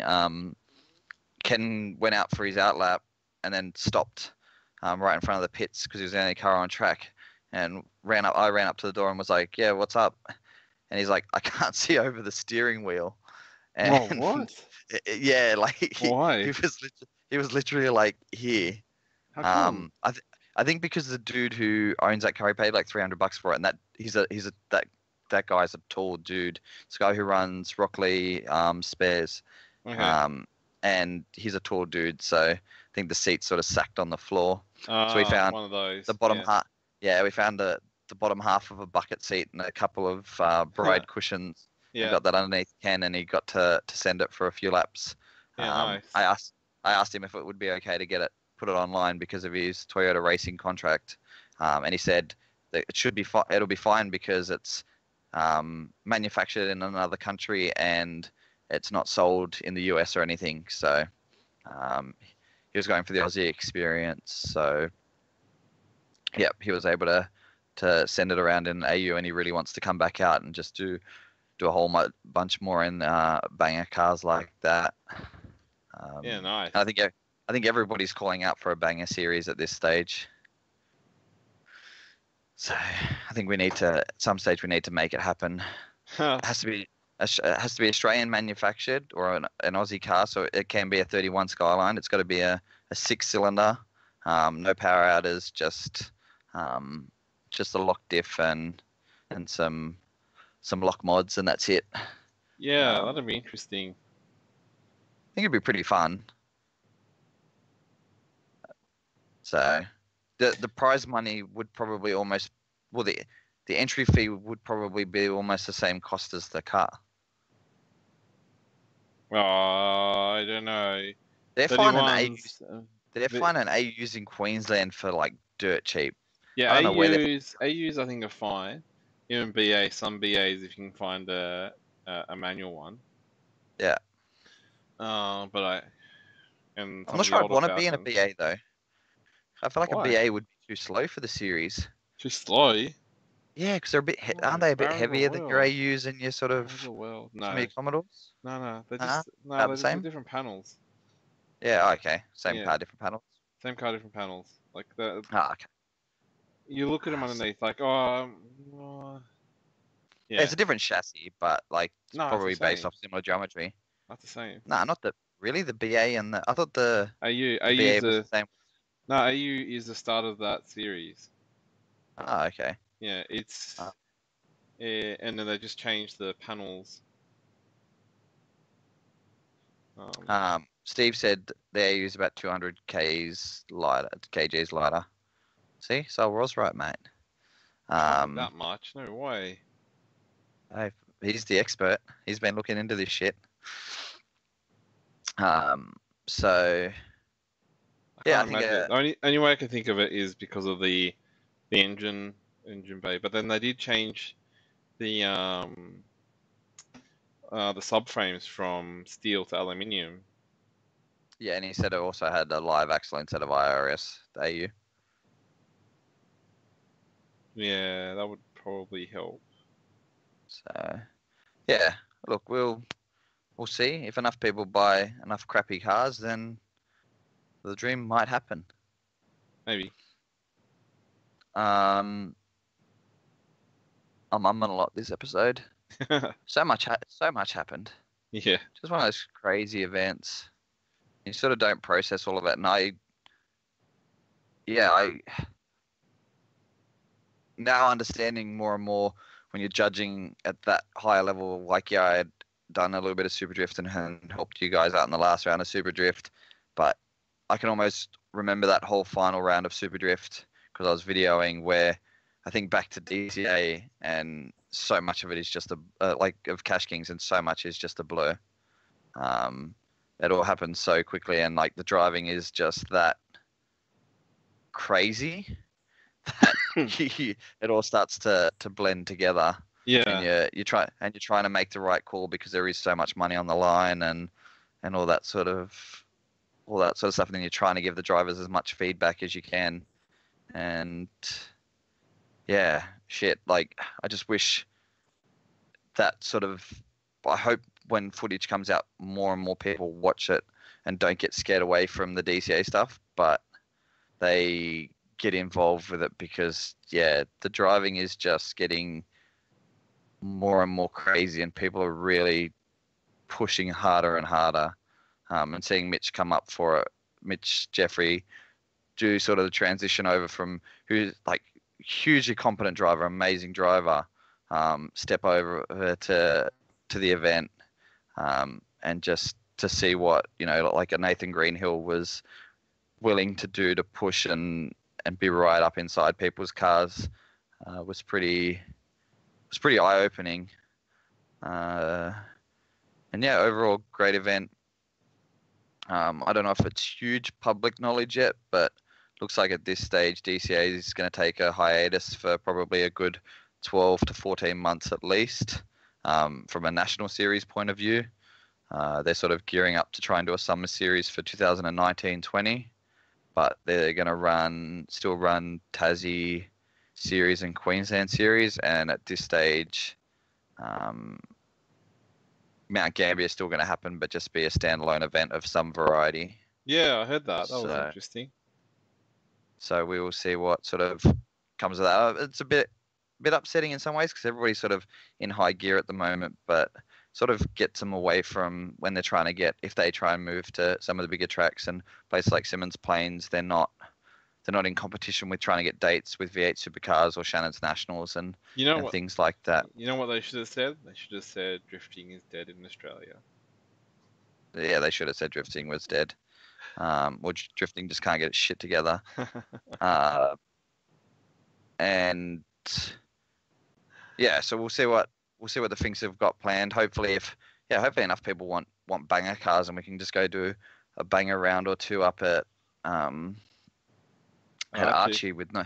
Yeah. Well, what I would like to see, and I spoke to the guy who owns Rockley Spares, is they should just buy like a good 10 AUs or like a few cars like that, and then you pay your driver entry fee, and you just show up, and your entry fee covers your fuel, your tires, and all that, and then you just rotate through cars. Yeah, so that's okay to a point, because I thought about that as well, as to try and keep it fair, but then you don't get people's stylings and stuff, and that's one part of drifting is. Yeah, but I mean to start up to see if it would work. Like it'd just be funny to be able to show up and not have to worry about the car from the perspective of having to organize it and have a AU built or anything like that. You sort of just show up there and and your entry fee has helped sort of cover all those costs, and then they're all there ready to go. And then you sort of it's like go-karting, when you get that one perfect kart for that 10-minute session, and you're like, yeah, that's number 3's the best car, and then your mate ends up in car number 3 for the next session, and you end up in the Nugget car for the next one. You sort of get that sort of inner battle going as well. Yeah, so. I understand. I completely understand that idea, but I think with drifting, there's part of it's like your car flair. So you, So you want everybody in bangers, but they should be allowed to do it up the way they want to do it. Yeah, something like that. I don't know how to keep it fair. Like I just haven't figured it out, because I thought, yeah, that'd be cool if everyone was just like all in Falcons and they go and do it, and it's all about drivers. But then part of like competition drifting, like I guess this sort of all in the same car thing would be like. I think it's more so we can just run into each other without caring. Yeah, it have to be like sort of like a particular class, if that makes sense, or like. Yeah, and I think it's so you can. Own. Yeah, not as a DCA round, but just but like as a standalone. Yeah, but, not standalone, but it's like. But you should be able to like hip check another car into the fence, like, and be rewarded for it. Like if you can sit on somebody's door and then just slowly push them out to the fence, AU on AU, then you should automatically get the win, sort of thing. You can just go a little bit more loose with your rules. Yeah. So but then also. Someone has to pay to get it fixed or replaced, and no, I know. It's you just do the driver entry fee enough to actually pay and offset the cars. Yeah. Yeah, I know. This is me living the dream, mate. Yeah, no, but I have thought about it. Like I thought, how do we make this fair? It'd be cool if it was all the same car, but then part of drifting is your style, your flair, your wheel alignment setup, and then like how do you innovate? Like how do you? Nah, you just do it as a one-off. It's like a super saloon style event. Or you just do it as the first one to get it off the ground, and then after that you go a little bit more independent, I guess. But I think, that sort of covers Cash Kings. Just keep an eye for footage and stuff coming out. I know there's just been a YouTube vlog guy, Clinton Polk, has just finished his, and that'll be up on YouTube, I'm sure, being shared around. Yeah, I won't get one of the Tasmanians. He had a really crazy Celica Supra, I think, into DCA Taz a few years back, and it had a Falcon motor in it. I don't know which one though. It was turbo. I actually drove it onto a trailer. I recognized him, but I don't know where I recognized him from. I don't know if he was there the round that you were there. Maybe. He just looks so familiar. I know he wasn't entered because he. Okay. But he might have been hanging around there or something. Okay. Yeah. Yeah, because I recognized him, and he was out in the middle all day with a camera and shaking the judge's stand when we're standing up on top of it and all sorts of shit. But yeah, he's got some stuff coming out, and then I think there's another guy who's done some footage. So, and if you haven't actually caught up on it, go and have a look on. It was only done with an iPhone or 3 iPhones, I believe. A live stream from the event, and you get a pretty good perspective of what went down on the day. Wasn't going to go into this topic, but I'm going to go into this topic. What topic? I caught up on High Tech, and I don't care if people get offended. It had to be one of the worst rounds that I've ever watched. And for like the silliest reasons, like they need to fix the start procedure. The start procedure is just horrendous. I didn't watch it, so you'd have to explain the start procedure. So they're running a start chicane, similar to what DCA ran in Tassie. But the problem is, so DCA, you've got the gentleman's rule basically, where you got to make eye contact. You sort of give each other the shaka, and you sort of make sure each other's off the line, and then sort of punch it. And then and that's sort of how Tassie runs, because it's got a big run up straight on it. Mount Gambier is sort of similar, but again, where the series the lead car's got to drift the corner before the chase car does, so that it gives the chase car a good opportunity to really dive in on door. So they've got the start chicane set up, but then they've got a dude on the start line who does an arm drop. Yeah. But when I watched the footage, the dude doing the arm drop wasn't confident with how he was pulling cars in and arm dropping. So the people leaving at all sorts of times, and then most of the time the lead car would still get a huge jump, and then not sort of take it easy through the chicane, but as soon as the arm drop was just out of there, Like out the gate and just gone. The one battle, and I'm not surprised that this person's battle was a pretty clean one, was Alex Sharker and Ben Meir. Alex basically stalled trying to get the car going off the line, and Ben waited for him. You could tell Alex was like, oh shit, like I should acknowledge him before I try and take off again. And they sort of took off together in the battle. They ended up sort of entering fairly well together. Yeah. But on the rest of the runs, it was a fucking hot mess. And I don't care if people listen to this and get upset by it. Something's got to be like, you do have some of the best prepared cars in the country running in that series. You can't deny that. Like, that's, what it is. Like, you look at Bo Yates's car and Brad Toohey's and put them up on a pedestal for the amount of work and money spent on them and all the good bits and all that sort of stuff. But then to see them with such big gaps in between them, purely based off a misunderstanding, or what I believe is potentially a misunderstanding of what other series are doing. Formula Drift has the start chicane, but they've got start lights.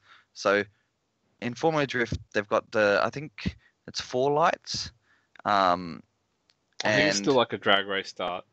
And then... Yeah, it's similar, but what it has is consistency. So yeah, they stage the cars, they start the lights, and it's like 4, 3, 2, 1, lights out. Yeah.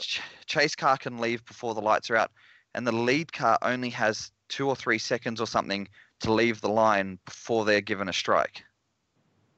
So that chase car can leave with some confidence that the chase car can leave with some confidence that lead car is going to be in hot pursuit, absolutely smashing the loud pedal to get to initiation. Where when it's an awkward arm drop, nobody's sure of when.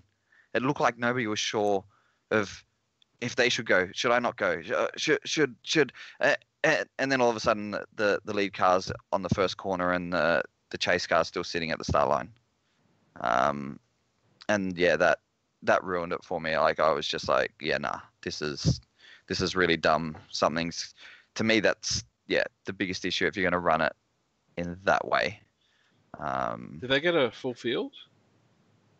Nah, I think it may have been a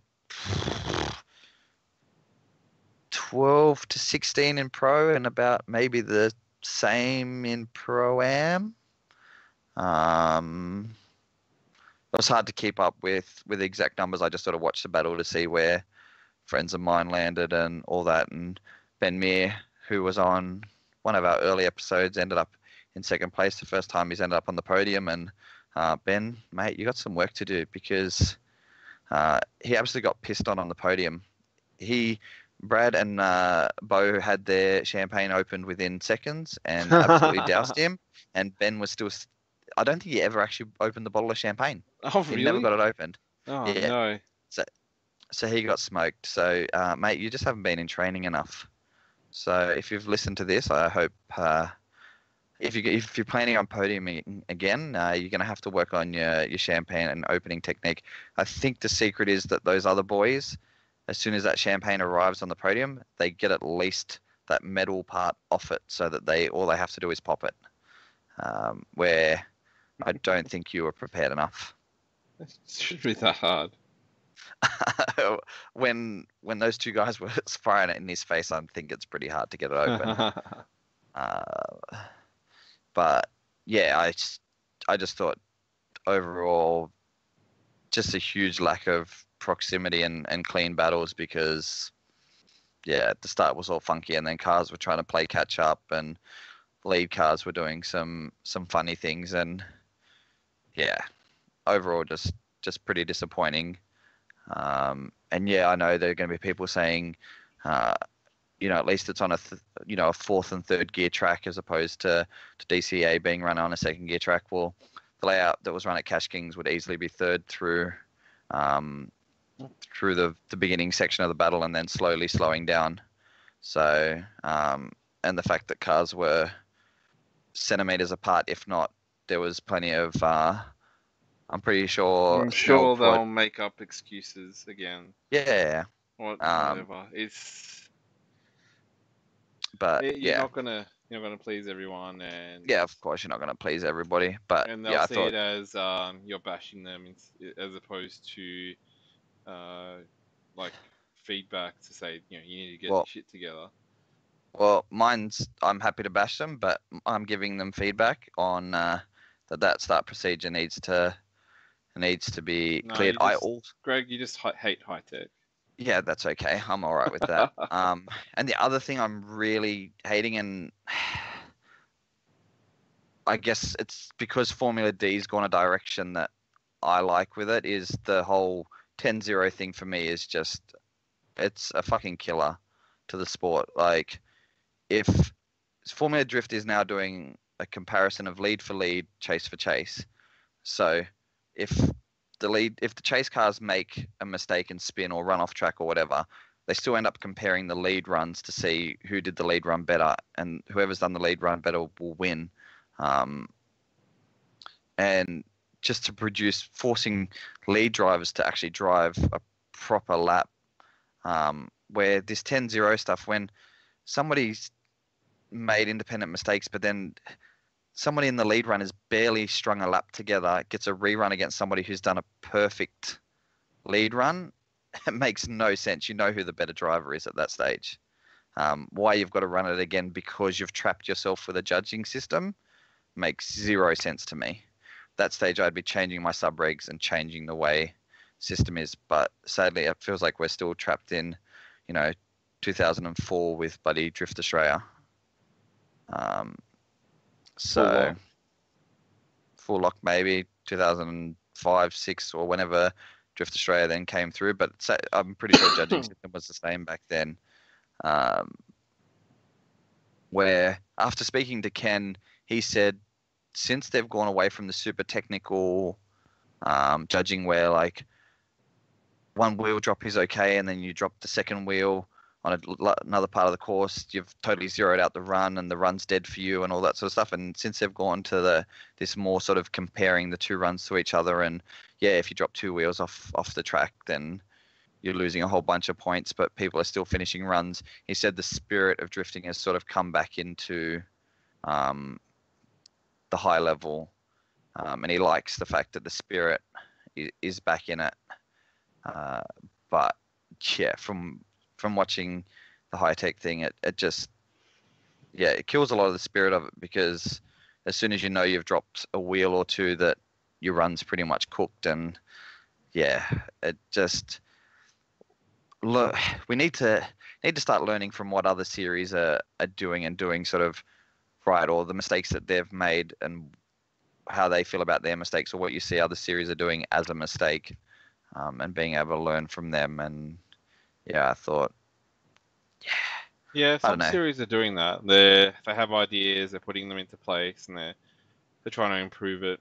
And some of Yeah, them I think are good. Some of them I think it's good and bad, and some of them yeah, I think are just I don't know, forget yeah. about it. So I, they have a good platform. Like they've got all the bells and whistles and all that sort of stuff. But then yeah, just so many ball drops on silly shit. Um, I, and I know I think go yeah, I think that's part of like the game of competition drifting is you just yeah need to be aware of the comp and sort of play to their rules kind of thing. Which yeah of which course as a person who's trying to run the comp, you're trying to keep it fair, like trying not. It's not so much cheating, but it's like uh, abusing the system, maybe like taking advantage of it. You don't want that to happen. You just want people to sort of be fair, make it about the drifting more so than like the strategy behind it. yeah. And you want to promote the hardest, fastest driving that you can possibly do, not once. Like yeah, they've got their inactive chase rule, and that's what FD's got as well. But yeah, you can sort of, if you're 10-0ing people out and all that sort of stuff, you start to get to this point with it all where you can drive super conservative um, after a mistake and easily win. So yeah, I think they need to give themselves some serious look at some of that stuff. And one of the battles that I saw, and I'm going to mention it, um, Flash in his top 8 battle Yeah. against Mesmer in the Ute. Um, was just straight robbed. Mesmer made a mistake in his Flash. Flash's driving has improved like tenfold. Like the dude has driven heaps. I think he went over and did the sideways experience with the Performance guys over in Oh yeah, Japan. I saw their cars actually. They look really Yeah, cool in person. and he sat on Mesmer's door through the whole first 2 corners, and Yeah. then into turn 6, the track sort of slows and really narrows down before into that last transition. Like there's sort of only one line you can sort of take I through don't that even spot. know what course they ran. They ran the back section of QR. The one So that we ran all the trains on. Just the big S section. yeah. Yeah. And so as you came through like the big wide section, they had an outside line there, and then it sort of narrows as you enter turn 6, the last corner. Yeah. Mesmer made like just stalled right up, and Flash was going to plow the shit out of his ass, and just got right out of it, and straightened up, and yeah, for some reason, and then so that was, yeah, I guess it was deemed as being Flash's mistake or nobody's fault, and then Flash laid down like a mint lead run, like right on the outside lines. They were asking. Mesmer was sort of there but not there, and it was called a rerun. Was And there then any explanation? I won't go into details after speaking to some people. I think it was a split decision 2-1 or something. Rerun to Flash's win, and yeah, Flash ended up bombing his rerun. I think he spun off or something like that. But just stuff like that kills me. I think they have. I'm not sure if they had access to video replay, but considering it was live, I think they had access to video replay. And the judges were sort of in where they did the judging for Drift Masters, where they're in the middle of that second corner. Yep. So a pretty obvious spot, or for me, a pretty obvious spot. And you'd be looking for that slowdown in that section, and yeah, not a great call on that one. All the other calls were pretty black and white. Mitch Sutton from Coffs Harbour pretty much came in and cleaned up everybody in Pro-Am, because the dude's a really good steerer and done Pro in High Tech and Pro at Rally before, but I guess Pro-Am at High Tech isn't necessarily Pro-Am, it's just a restricted tyre series, so he came in and cleaned that up pretty good. And then Pro was just, lots of little mistakes and mechanical failures. Rob Arbolino on the 350Z exploded a drive shaft on a solo pass. Nice. And a few bits and pieces like that. I have to give Ben mad props. Ben's chase on Aaron DeWar was like a big dirty dive on the beginning, and then Aaron made a big mistake in the second corner, or drove off the track or something. And Ben was right up on him, and that was a really cool dive from Ben, and Ben sat right up on his door. So it looks like his driving and his training down at Archie for the week paid off. And then he did the same thing with Brad in the final, and then he ended up making a mistake and sort of spinning off the track on the outside clip at the end of in the middle of the second corner. Yeah, well, he was doing really well at DCA.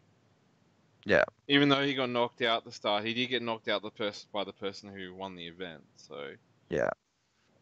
I know he was unhappy about getting knocked out real early, but from what I could see, I thought he was doing really, really well. So yeah, it's the nature, I guess. And then you look at the following weekend, the guy who won Cash Kings got knocked out in the first round. It was just lucky that there was low numbers and we're able to do a last chance qualification system, and he was able to get back in and win the event, where at a standard competition you don't get that luxury of having fancy formats and stuff to get through, because there's already a qualifying order that dictates all that sort of stuff. So I'm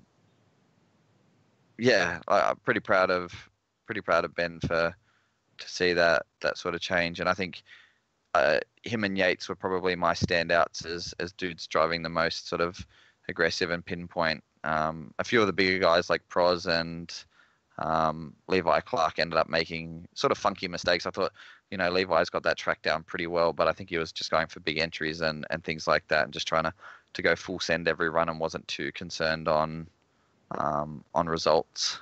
More trying to just put on some fairly entertaining runs, and he made funny mistakes that ended up costing him. Okay. So yeah, that's my rant on the High Tech event.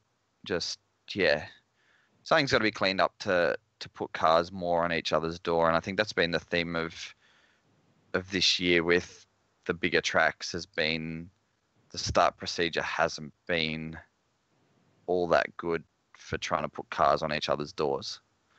And even if you try to implement a culture like your DCA, like the DCA start is a culture thing, not even you can't specifically write a rule for the DCA starts.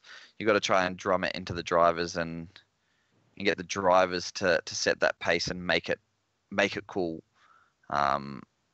Because you can't write into the rules what sort of speed you should be carrying straight off the line, and making sure the other guy is sort of close to you before you really get on the gas and all that sort of stuff. That's up to the drivers to actually play that game, rather than exploiting the rules and just going full flog off the start and leaving everybody else behind. Yeah, well, there's that, as well as, like, when you say they've got to be close before you start getting on the gas, there's also that issue as well where...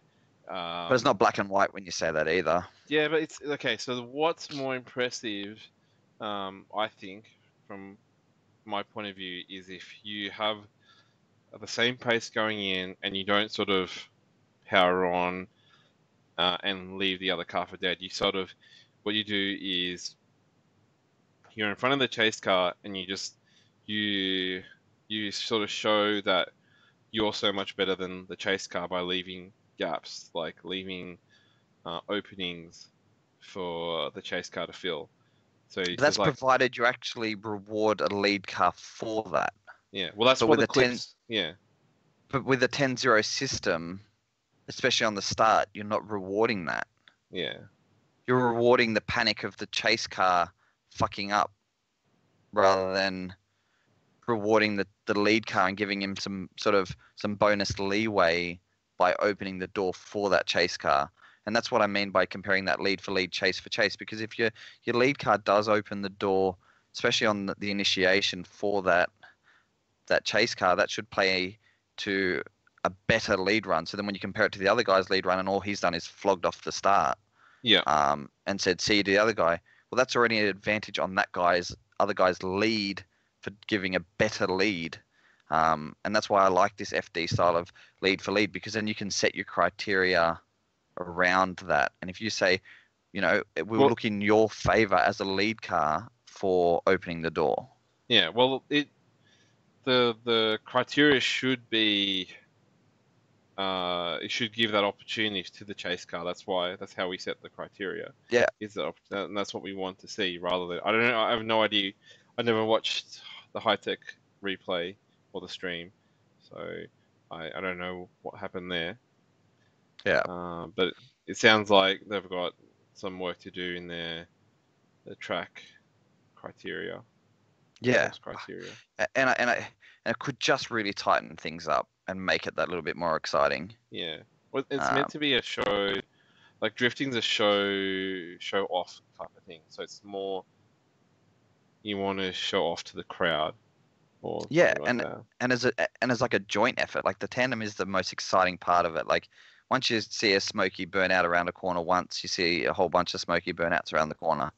But when you see cars sitting on each other's door, and I mean actually on each other's door, I mean like leaving tire marks through a corner, not sort of one little bump and then other car drives away sort of thing because you've gone in for a strong dive, but actually rubbing the whole way through a corner, which is, Archie's that little bit slower, but we're consistently seeing that through the weekend, and I'm sure you saw it the weekend before as well, and that's exciting.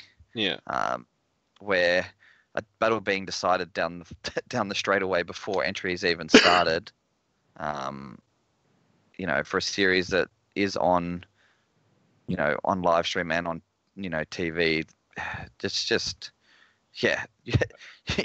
you've got this great picture frame and you just slap a dirty piece of toilet paper in the middle of it. Yeah, and that's why I'm annoyed about what I saw at Wakefield.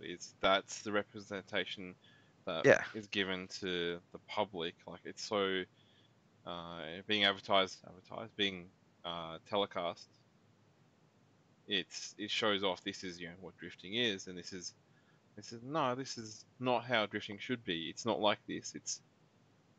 It shouldn't be. Someone needs to say this is actually not good. This is not the way it is, and that's why I made those comments. Yeah. And the only reason we say it is because in this situation is it's not a really easy fix, but it's a fairly easy fix to try and tighten it up. There are things that can be done to tighten it up already. So I hope these comments make it back. If they're taken the wrong way, well, 100% they'll be taken the wrong way. Well, fuck it, I don't really care. But I'm hoping some constructiveness has come out of it and just use the platform that's there and put some cars on each other's door. I know somebody like Yates actually, would much rather see that sort of thing going on. The people in that sort of group, if Dan Mackey could watch this, I think he would actually absorb it, because his responses that I've seen so far to other people's comments have been more open, if that makes sense. So he's actually seen the info, even though it's like criticism. Some people have taken it wrong. He's read it, and he's read it the correct way and responded in a way, in an appropriate way. Yeah, he's somebody who I was going to potentially personally message about some of this stuff that I saw on the weekend, especially after doing a national level comp from a judge's point of view, and I understand more now sort of the pressure and stresses that he's under, but how much more can be done to tighten it right up and just make it all work. And I I don't think you should message him. Yeah, you don't reckon? No, I really I've had after chats to him in seeing. the past about stuff Oh, before, well, you though. can if you like talk to him anyway. But otherwise, seeing the shit that comes out of their sort of fingers, keyboards, mouse, whatever, I really don't want to like help them at all. That's my sort of thing. I don't Yeah, no. like even saying their shit or like being specific about what it's just helping them. And it's yeah, the things that how they reply and how they react, I don't think it's deserving. Like they don't deserve our time. Yeah, I get you, but a few of the guys who are in that organization were good to me when I was driving it. Like Dan was really Yeah. helpful and really supportive, and Well- some of the old judges the first year that I did it were super helpful. And it's a shame some of those guys aren't still around, like Papa yeah, from Victoria. But then yeah, look, I know Dan's only working with what he's got. anyway, Daryl from drives a whole bunch of Australian Drift Club events is saying that top 8 onwards was okay, and I said nah, it wasn't that good.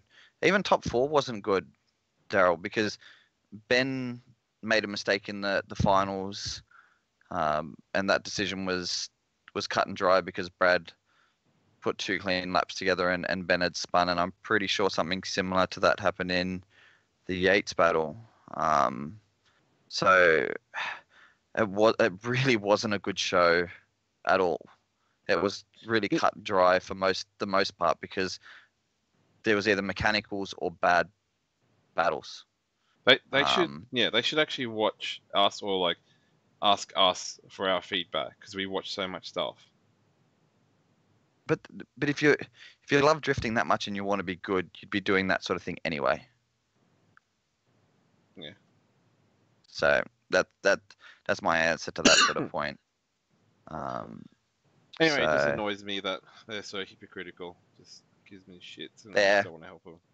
You can get the shits big time on that. I try not to get into that side of it, all that much. It just makes me want to bang my head against the wall even harder when I see it like that. Look, just if you're gonna take for any series, if you're gonna take bits and pieces of what another series is doing and try and implement that, fully implement what that series has done, especially if they've been around for 15 years like a Formula Drift has been. If you're going to say take a start chicane, you've got to do a proper start procedure. I watched something from Europe and they don't have the full lights, but they've got what they had was the just like the traffic lights, but it started at red and then went orange and then went green and then they went. So you had the starter in the middle.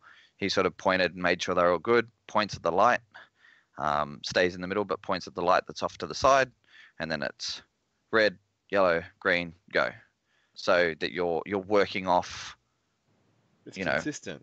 Off a consistent start, so that that chase car can just be able to go, and there's some sort of penalty for the lead guy, or there's a restart and it's a strike to the lead car if he plays bullshit games off the start line.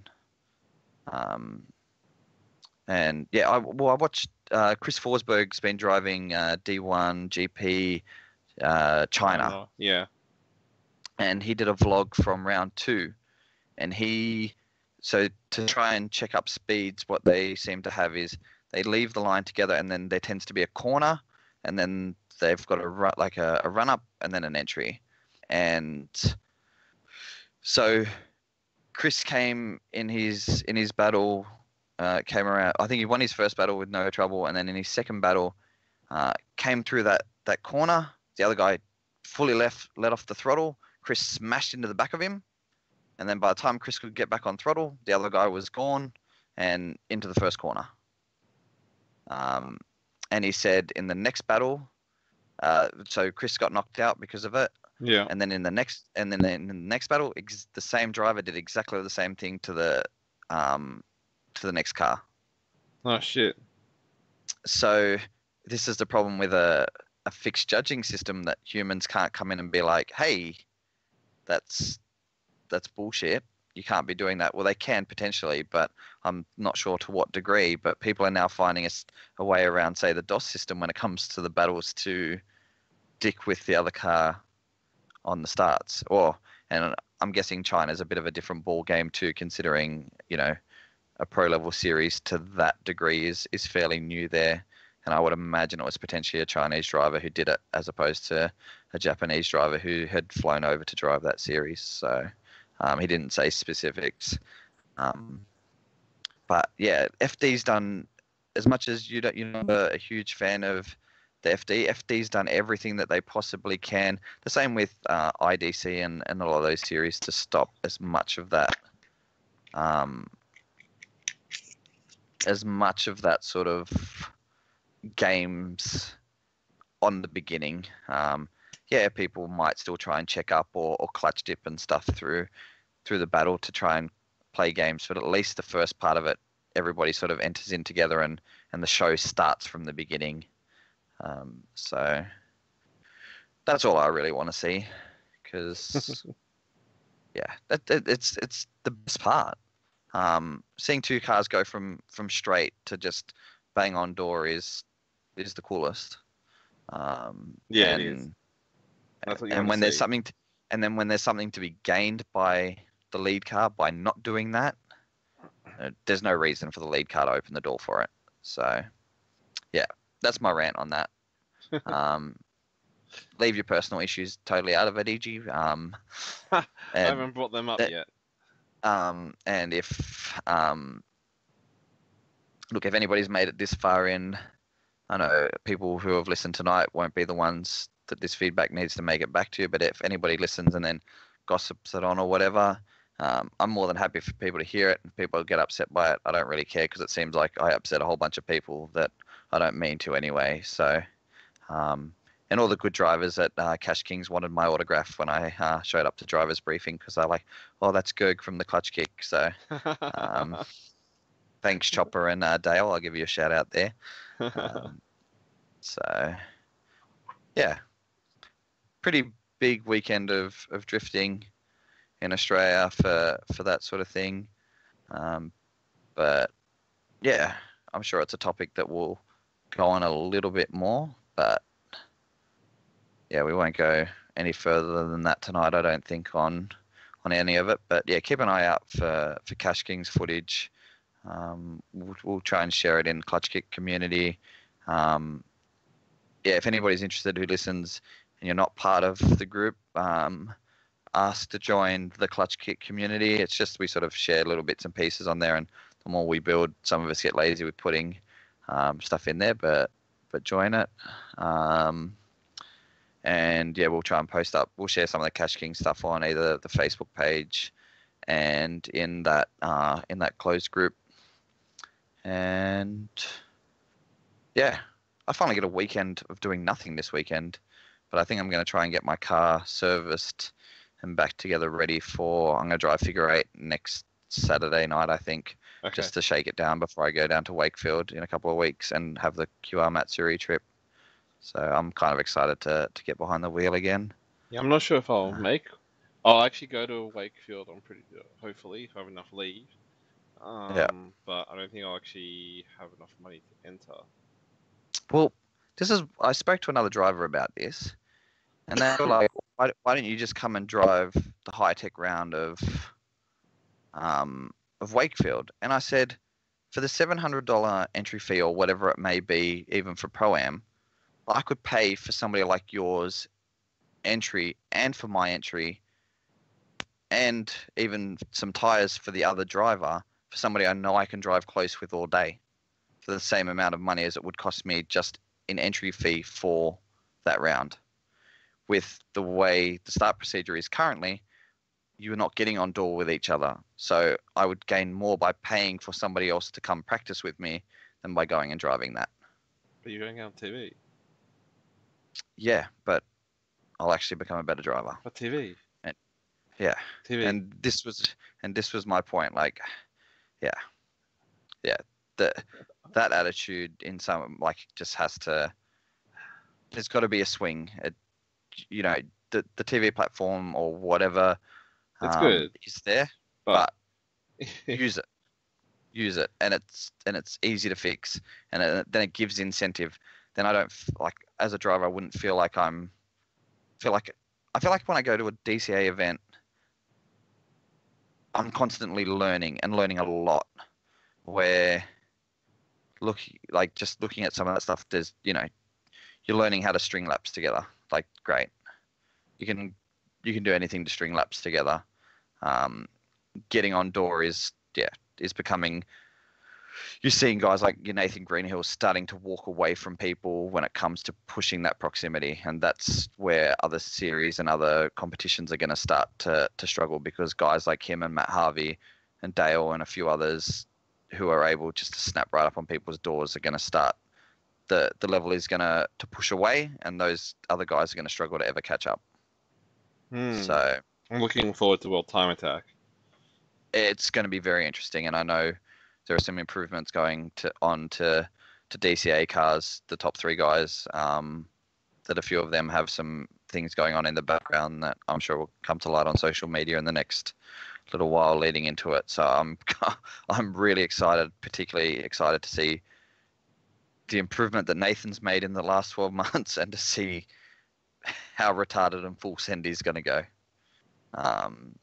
So yeah, pretty excited for all of that. So yeah, pretty chill episode in some ways, pretty ranty in others. But Yep. Next week I think we'll try and line up a guest. I can't guarantee. I don't think I have NBN again, so it'll probably be on EG's end again to make this shit happen. Well, next week I have no idea. If you even have internet, we'll wait and we'll play it. Yeah, we'll play it by ear for next week's episode. It might not happen. To stream it on Instagram. Yeah, fucking hell. And then we will see from there. At some stage, if time zones can work, Ken Gucci has said that he will come on. But the problem is at 8 a.m. here or something is like 3 a.m. over there or something. So it's not a it's not a great have time to do change. like a pre-recorded episode and just stream it live. But he was really open with his information about what it takes to be a pro driver and make a living from based around drifting. And I think he's happy to sort of chat about it. And I think that would be a real eye opener for a lot of people here. So. And also, like I said the other day, I got questioned by Alexi while we haven't asked him to come on as well. Yeah. So you need to annoy Alexi, and if he's happy to come on, I'm happy to have a chat to him. Actually, I might meet up with him in Tokyo on Wednesday or Thursday, Tuesday or Wednesday night, as well as I've got another FD driver that I'm trying to meet up with as well. FD Japan driver? Yeah, FD Japan. Okay. And yeah, look, I plan on getting footage at TCA at Cash Kings, but yeah, I got stuck actually having to watch practice properly. And I got away with it was 27 degrees, and I was sensible. I wore the big round Bunnings hat, and I reapplied sunscreen twice, and I only ended up with a 50-cent piece sized burn behind one of my knees. So I was pretty proud of myself as a token white boy. I don't know if you can tell, but I've actually gone brown, like really brown. You mean yellow? No, it's brown. It's not yellow. It's brown. Like, I don't know if you can actually see the contrast in. It's a white. You racist fuck. I've gone brown. All right. Well, let's wrap this one up here. Yeah, we actually went longer than I thought we were going to make it. The internet's gone to shit here as well. Or the Wi-Fi internet's gone to shit. So. Yeah, it's just dropped the quality of the image a little bit, but it's not too bad. No, the stream's okay because I'm using that through the LAN, but Wi-Fi is not going so well. Yep, and we'll work out what's happening for the next couple of episodes. Hopefully, in the next week or two, I'll finally have NBN in. But if you're looking at NBN, just make sure that never getting NBN. Yeah, no. And then so we'll catch you guys in the next one. Cool. We'll see you next week, hopefully. Hopefully next week. All right, and we'll see if I'm on time. I probably won't be, or maybe I'll be earlier. I don't know. No idea. Okay. All right. Let me just. Oops. Kill the stream. Nope. Not working. Yeah. Yep. Wait. Sweet.